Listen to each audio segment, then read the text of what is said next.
why is it so hard to let through what it is we want to express? For me personally, it has been a journey of learning how to unlock my expression through art, singing, dancing, writing, all the different ways. When all my mind wants to do is freak out, shut down, tell myself it's not good enough, it's not ready, and it hasn't hit this weird, vague, impossible standard of perfection. So, hello beautiful soul. Welcome into my portal where we discuss all things authenticity and how to shine from our radiant true selves.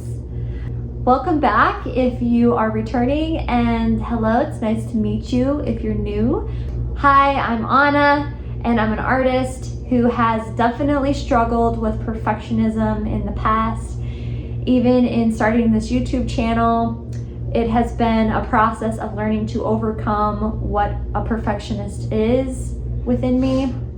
Why do I have that? Where is it coming from? And so when you're looking out at all the other artists and creatives and wondering how is it that they are sharing on a regular basis and creating all the time, do they struggle with perfectionism? I'm here to tell you yes. It is very human and normal to struggle with perfectionism. It's very common in a culture that shames you for not being a certain weight or height or skin color, or wants to censor what you have to say. To feel like you can even share freely is a challenge. So I wanted to invite you into my studio while we discuss the different tools we can use to help us navigate when we're feeling blocked, we're feeling this sense of perfectionism come through. Because it's sneaky, and we don't want it to get you. Alrighty, let's go.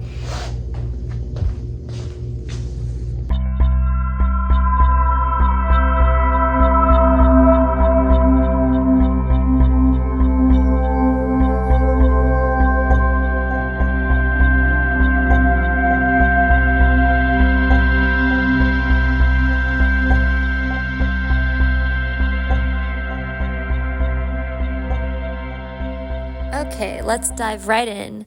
Tip number 1 would be to observe your awareness. What is your inner dialogue saying about what you're creating, or what story is replaying that is keeping you stuck? What emotions are attached to these thoughts? Are you feeling overwhelmed, anxiety? Are you feeling not enough? Whatever those thoughts and feelings are, lean into them. What are they trying to tell you? Oftentimes we want to push away from the thought or the feeling because it's painful, and instead of avoidance or procrastinating or choosing to not address it and keep it in our unconscious, let's become aware of it, become conscious of it.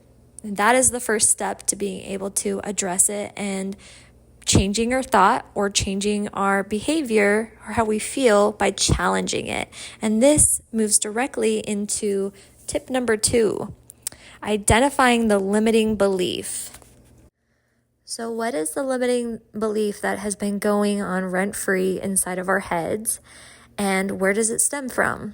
And once we've figured out, it's usually somewhere in our childhood, what painful experience we picked up and took as our truth, we challenge it. We challenge it and say, hey, this is no longer true. This is no longer a belief I want to carry.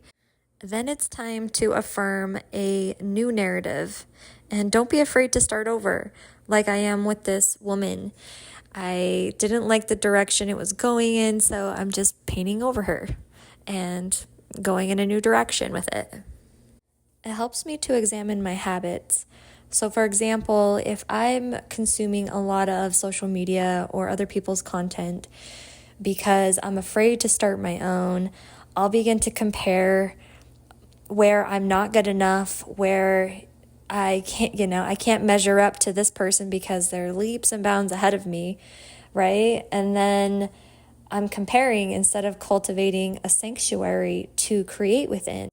And for me, I want to create a safe place for my nervous system to feel relaxed, to be open to inspiration, to be a channel for the things that want to come through instead of allowing my ego self to run away with a narrative because I've just been on the couch doom scrolling and not getting out into nature and inspired, and just so observing like the habits that I'm having is always a huge key.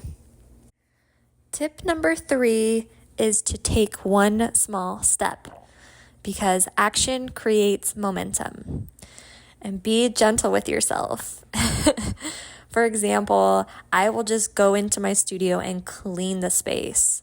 I'll clean it, I'll tidy it up so that it feels like I have a new palette to work on and put paint down.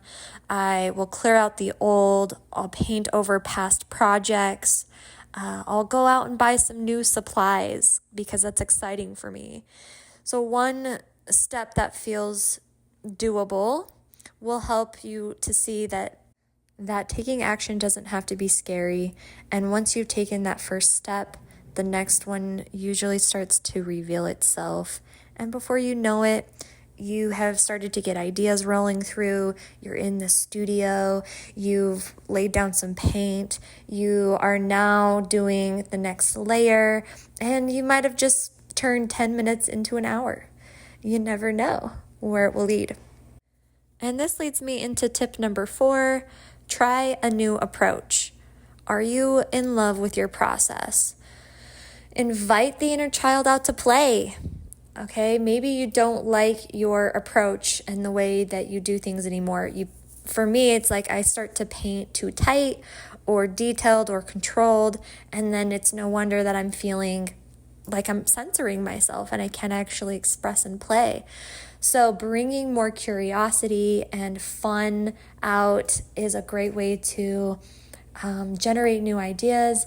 And there is no such thing as mistakes, only happy accidents. Thank you, Bob Ross. For me, I really enjoy using markers and crayons and being really free in the beginning, adding in some abstract backgrounds and keeping it pretty loose. That way I can just free my mind and let the painting kind of lead me where it wants to go, even though I do have a vision that I'm inspired by and is usually what gets me started on the painting. So with this one, I've been very inspired by the white tiger lately as a symbol in my life. So I wanted to share a little bit of the symbolism of the white tiger. What actually makes a tiger white is its genetic mutation that affects the pigmentation within its skin. It's a rare color variant of the Bengal tiger, and which makes it very unique and distinctive. They're rare.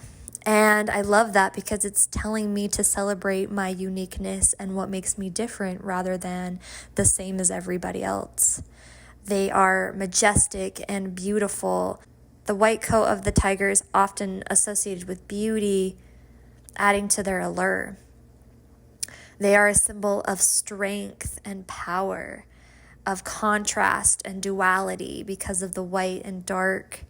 I'm going to read a little snippet of information that I got off the internet that I find really fascinating. And it says, one who is blessed to have white tiger walk beside them is here with the role to seek personal truth. Yet in order to thoroughly understand and absorb the lessons and responsibilities of this role, white tiger's soul need first acknowledge the shadows that exist within. The shadows that are represented by the dark stripes of the white tiger may be in the form of beliefs or behaviors which bring pain either to the self or to others. Fear turned inward, which ultimately manifests as hatred or anger, or untruths which he or she has borne, either through the act of omission or the direct voicing of untruth. Yet the challenge here is acknowledgement and the facing of personal truths free of judgment, self-retribution, or placing the responsibility onto another.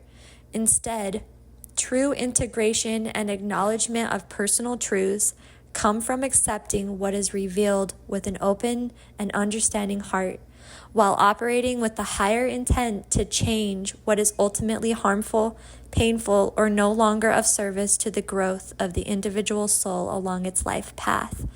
Once this self-examination and soul-level cleansing has been accomplished, White Tiger's soul may then become the gleaming example to his or her fellow two-legged of the gift and beauty of operating from personal truth. And this leads me into tip number 5, have compassion. Creativity will bring up these narratives, these shadow parts for us to heal. And it really plays a role of allowing a reflection for our humanness, our humanity to come through. And there really is no rush on your timeline. There's no need to be in any other version of you than where you are right now. So really accepting and having just compassion in your heart for what you are witnessing as you decide to face these truths and untruths, as we challenge the shadowy parts and the narratives that are limiting us and holding us back. One voice being perfectionism, because what is that really rooted in this feeling that we already aren't good enough? And with loving eyes and an open heart pointed at ourselves, we can see how we are good enough.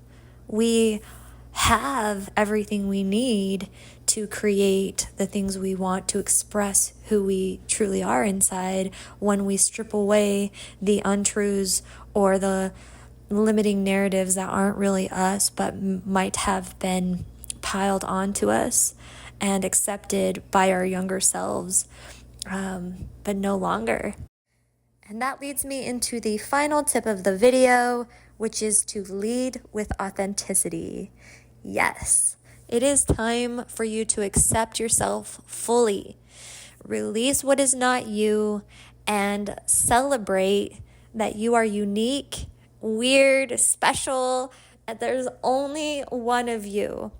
So how beautiful is that you are as rare, unique, majestic, and powerful as the white tigers of the earth, which, by the way, are a pretty endangered species. So I think that speaks to how much humanity needs more humans walking around that lead from a true space of love for themselves, acceptance for themselves, and just being authentic to what they want to express and share with the world. And on that note, I would like to express my gratitude for you guys coming into the studio with me, sharing your time and attention. I truly hope that these tips can encourage you to work through that perfectionism and to celebrate that you are an incredible, unique being that the world needs.